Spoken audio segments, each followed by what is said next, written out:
আসসালামু আলাইকুম।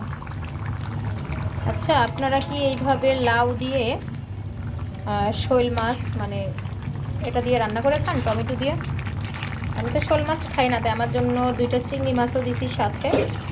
হচ্ছে এই যে দেখেন, এটা কিন্তু অনেক বেশি মজা হয় খেতে এবং আপনাদের ভাইয়া প্রচণ্ড পছন্দ করে এই তরকারিটা। শুধুমাত্র তার পছন্দের কারণে এটা হচ্ছে আমার রান্না করা।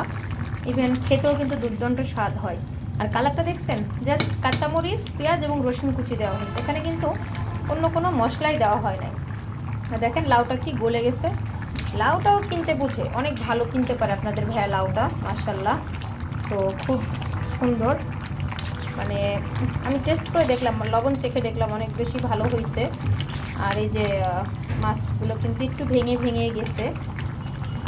আর কিছু মাছ হচ্ছে ফ্রাই হবে, এগুলো হচ্ছে বাচ্চাদেরকে এবং ওর বাবাকে ফ্রাই করে দিব। যদি ভর্তা খেতে চাই টাকি মাছের মানে শোল মাছের ভর্তাও করে দিব, শোলটা কি বলে আর কি। তো এই যে আলহামদুলিল্লাহ রান্নাটা কমপ্লিট, এখন খাবার খাবো। তো সবাই ভালো থাকবেন, সুস্থ থাকবেন, আর আমার ব্লগ ভিডিওগুলো বেশি বেশি করে দেখবেন এবং রান্নার ভিডিওগুলোও দেখবেন। ভালো লাগলে শেয়ার করে দিবেন। তো সবাই ভালো থাকবেন, সুস্থ থাকবেন। আল্লাহ হাফেজ।